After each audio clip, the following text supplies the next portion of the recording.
ஓம் சத்குரு சாய்நாதாய நமோ நமக. எனது முதன்மை பேராசான் மதிப்பிற்குரிய ஆதித்ய குருஜி ஐயா அவர்களுக்கு குரு வணக்கம். உலகம் முழுக்க பரவி இருக்கின்ற தமிழ் உறவுகள் அனைவருக்கும் மதுரை ஜோதிட சாய் செல்வத்தின் இனிய வணக்கங்கள். வாழ்க பல்லாண்டு. இன்னைக்கு நம்ம பார்க்க போற பதிவு ஒளி தத்துவம். ஜோதிடமே ஒளி தத்துவம் தாங்க.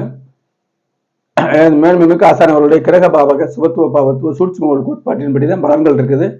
என்கிட்ட பார்க்கக்கூடிய உள்ளூர் நண்பர்கள், வெளியூர் நண்பர்கள், வெளிமாநிலத்தில் வெளிநாட்டில் உள்ள அறிவார்கள் அவங்க இந்த வீடியோவை பார்ப்பாங்க.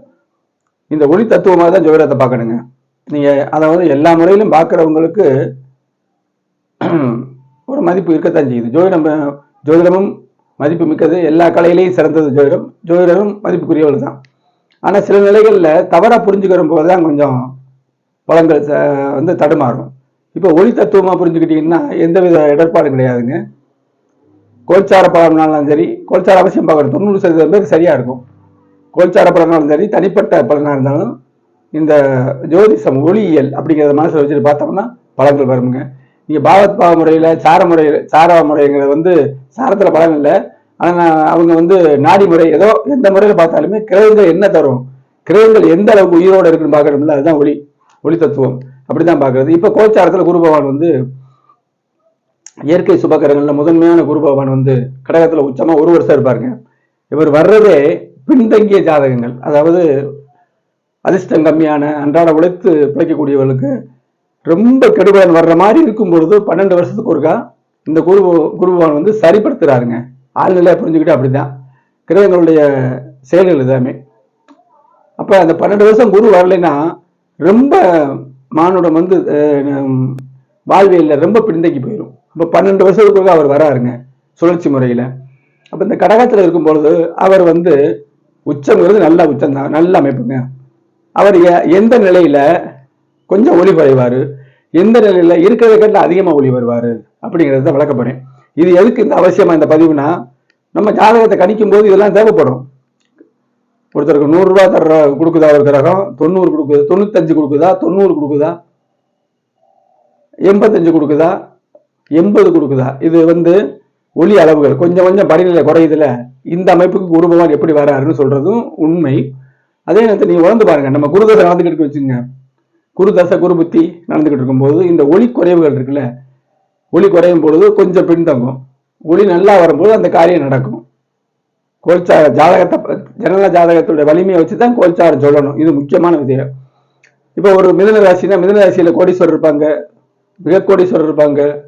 அதுக்கு அடுத்த நிலை அன்றாடம் பிழைக்கிறவங்க, கொஞ்சம் வசதியா இருக்கிறவங்க, அன்றாடம் பிழைச்சுமே சேமிப்பு இல்லாதவங்க, அன்றாடம் பிழைச்சு கொஞ்சம் சேமிச்சு வச்சுட்டு ஒரு குறிப்பிட்ட காலத்தை அதையும் எடுத்து செலவு பண்றவங்க, நோயில இருக்கிறவங்க, நோய் நொடியில் கடன்ல இருக்கிறவங்க, இப்படிலாம் இருக்குல்ல. நோய் வசதி இருந்து சாப்பிட முடியாதவங்க, உடல் பலகீனமானவங்க, வசதி இருக்கும் பலகீனம், இப்படி ஏகப்பட்ட பல லட்சம் ராசியில இருக்கக்கூடிய ஒரு ராசியில இருக்கக்கூடிய அன்பர்களுக்கு பலவிதமான லைஃப் ஸ்டைல் இருக்கும், நம்ம பார்க்கறதானே. அப்ப அந்த அமைப்பு கோல்சார அந்த ஒரு கிரகத்துடைய ஒளி அளவை நம்ம கணக்கணும். அதனாலதான் உச்ச குருவின் ஒளி எப்போது கூடும் குறையும் ஒண்ணும் இல்லை. இந்த அமைப்பை பார்த்துக்கிறங்க. குரு உச்சமா தான் இருக்காரு. இப்ப சுக்கிரன் இருக்காரு. இப்ப இந்த நிலையில குருவும் சுக்கிரன் இருக்கும்போது குருக்கு ஒளி கூடும். குருவும் சுக்கிரனும் ஆகாத கிரகம் அப்படிங்கிறது வேற சமாச்சாரம். அந்த ராசியில கடக ராசியில குரு மட்டும் இருக்கும்போது ஒரு ஒளி, சுக்கிரன் சேரும்போது அவரு இரண்டாவது சுபதானவர். அப்ப ஒளி கூட தானே செய்யும், ஒளி கூடும்.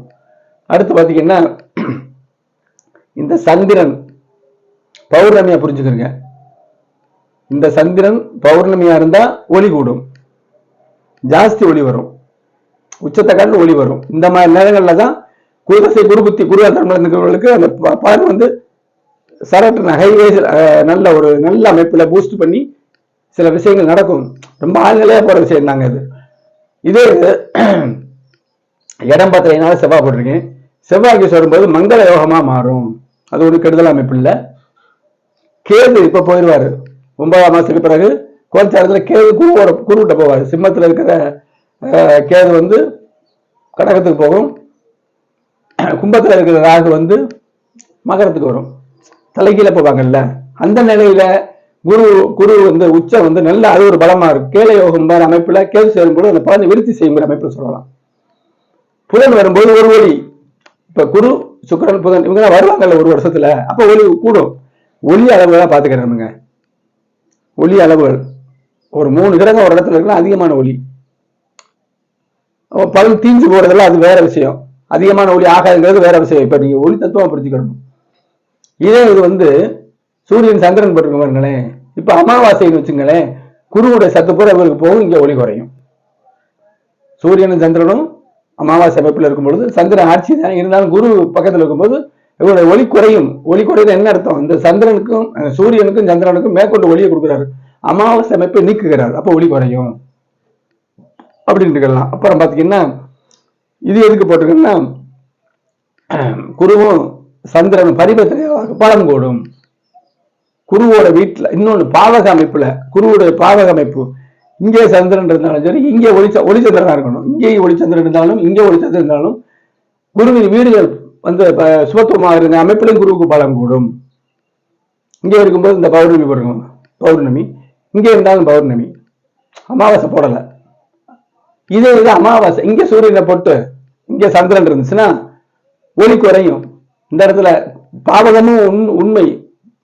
இதெல்லாம் ஐயா இந்த ஒரே வார்த்தையை சொல்லிட்டார், கிரக பாவ சுபத்துவ பாவத்தை சொல்லிட்டு கோடிட்டு காட்டினாரு. அதுலதான் பலன்களை சொல்றேன். மிக துல்லியமா இருக்குது, வர்றவங்களுக்கு தெரியும், பாக்குறவங்களுக்கு. இப்ப இங்க அமாவாசை போட்டீங்கன்னா இங்க ஒளி குறையும், இங்க அமாவாசை போட்டாலுமே பரிவர்த்தனையிலும் கொஞ்சம் ஒளி குறையும். ஒளி தத்துவமா பாத்துக்கிடுங்க. இதேதான் இங்க ராகு இருக்காரு, சூரியன் இங்க கேது இருக்காரு வச்சுங்களேன். இப்ப இங்க வரும்பொழுது வருவாங்கல்ல, வரும்பொழுது இந்த ராகு குருவுடைய உலகை வாங்குவாரு. குருவுடைய ஒளிய நேருக்கு நேர பாக ரீதியா கரெக்டா வரும்பொழுது இங்க ஒளி குறையும். இப்படிதாங்க பார்க்கணும். அப்ப இந்த மாதிரி அமைப்புகள் இருக்கும் பொழுது குரு பார்வை ஜாதகத்தை பாக்குறோம்ல, உங்க ஜாதகத்துல உள்ள பலன் அறியும் பொழுது நீங்க உங்களுக்கு பலன் கேட்டு வர்றீங்க. குரு தசை நடக்குது, குரு புத்தி நடக்குது, குரு அந்தரம் இருக்குது. உங்களுடைய ஜாதகத்துல குருவின் வலிமை வேற வேற அவயோக தசை நடக்குது. அப்போ கோச்சாரத்துல உங்க அவயோக தசையுடைய நாளனை பார்க்கணும், அவயோக தசா புத்தி நாளனை பார்க்கணும், அவயோக அந்தரம் நடந்துச்சுன்னா அதோடைய நிலைமையை கோச்சாரத்துல பார்க்கணும். அப்ப இந்த குரு எப்படி சுபத்துவப்படுத்துறாரு நுணுக்கத்துக்கு தான் இதை சொல்றது. கிரக சுபத்துவ பாவத்துவத்தின் படிநிலைகள் இந்த இது சொல்லி ஆகணும். பொதுமக்கள் புரிஞ்சுக்கிறீங்க, ஆர்வலர்கள் பாருங்க, தொழில்முறை ஜோடர்களும் பாருங்க. என்ன பத்தி சொல்றேன், அஸ்ட்ரோ சாய் செல்வம் அப்படிங்கிற யூடியூப் சேனல்ல 1300க்கும் மேற்பட்ட கிரக பாவ சுபத்துவ பாவத்துவத்தின்படி மனித வாழ்க்கை தேவையான அத்தனையும், கல்வியிலிருந்து திருமணம், வேலை வாய்ப்புகள், தொழில் செய்யலாமா, படிச்ச படிப்புக்கும் வேலைக்கு என்ன வித்தியாசம் இருக்கு, படிச்ச படிப்பை விட்டுட்டு வேற வேலை பார்த்தாலுமே அது சத்தா இருக்கா, லக்கணம் நல்லா இருக்கணும், அடிப்படை கட்டமைப்பு நல்லா இருந்துச்சுன்னா நீங்க எந்த முறையில பண்ணாலும் மீண்டு வருவீர்கள். துன்பங்கள் வந்தாலும் தாங்குவீர்கள். நம்முடைய அமைப்புல 2ஆம் திருமணம் சரியா, வெளிநாட்டுல போனா எவ்வளவு சம்பாதிப்பீங்க, கடன் கட்டி இருந்துச்சுன்னா எப்ப தீரும், நோய் இருந்தா கடைசி வரை இருக்குமா தீருமா, இப்படிங்கிற அனைத்து விஷயங்களையும் தெளிவாக உங்க ஜாதகத்துல தெரிந்து கொள்ள 90 80 57 13 70 வாட்ஸ்அப்ல தொடர்பு கொள்ளுங்க. கிரக விளக்கத்தோடு பலன்களை கிரக சுபத்துவ பாவத்துவ கோட்பாட்டின்படி கிரக விளக்கத்தோடு உங்களுக்கு பலன்களை தெரிந்து கொள்ளலாம். திருமணம் எப்ப 10 பொறுத்தா தூக்கி எரிஞ்சிருக்க, எப்ப நடக்கும், அது எந்த விதத்தில் இருக்கும் அப்படிங்கிறத லைஃப் ஸ்டைல ஜாதகத்தை ஆராய்ச்சி பண்ணி பாக்குறேன். திருமணம் முடிஞ்சு ஒரு 20-30 வருஷத்துக்கு தசாபதிகள் எப்படி இருக்கு, என்ன சொல்ல வர்றேன்னா, திருமணம் பண்ணா என்ன நடக்கும் உங்களுக்கு அப்படிங்கிறத சொல்லிடுறேன். தாங்குற வலிமைகள் தான் செய்யுங்க. தாங்க முடியாத அமைப்பு அங்கே இருந்துச்சுன்னா 6, 8, 12 வந்துச்சுன்னா வேண்டாம் அப்படின்னு சொல்லிடணும். நம்ம சொன்னோம் நடக்காம இருக்குமா, நமக்கு தெரியல சொல்லி ஆகணும். அதுக்கு மேல இறைவன் செயல், எல்லா விஷயத்திலும் இறைவன் செயல் தான் கடைசியில வர்றோம். அந்த மாதிரி அமைப்புல பாக்குறோம். சிசரின் குறிக்கணுமா, எனக்கு குழந்தை பார்த்தாமே நல்ல ராஜயோகமா ராஜா மாதிரி வரணும்னு தான் நினைப்பேன். நீங்கள் அப்படி நினைக்கலாம். அது உங்களுக்கு ஆப்ட் ஆகுமா, எப்படி குறிக்கணும், ராகாலத்தை விட்டு குறிக்கணும் சொல்றது தப்பு. ஆண் காலம் பெண் காலத்துல, ஆண் குழந்தை ஆண் காலத்துல தான் பிறக்கும், பெண் குழந்தை பெண் காலத்துல பிறகு தவறு. இப்படி அமைப்புகள் எல்லாம் விட்டுட்டு ஜாதகம் கட்டமைப்பா இருக்கா, அடிப்படை வலுவோடு இருக்காங்கிற பார்த்து குறிக்கும் பொழுது அது உங்களுக்கு ஆப்டாகணும்னா பெட்ரோல் ஜாதத்தை கொடுங்க. அதுல உங்களுடைய 5ஆம் பாவம் குருபாவோட நிலையை வைத்து தசாபதிகளை வைத்து உங்களுக்கு இப்படித்தான் குழந்தை பிறக்கும் உறுதியா சொல்லி நீங்க ஒரு நாள் சொன்னீங்கன்னா அதுல ஆப்டா டயத்தை குறிச்சு கொடுப்பேன்.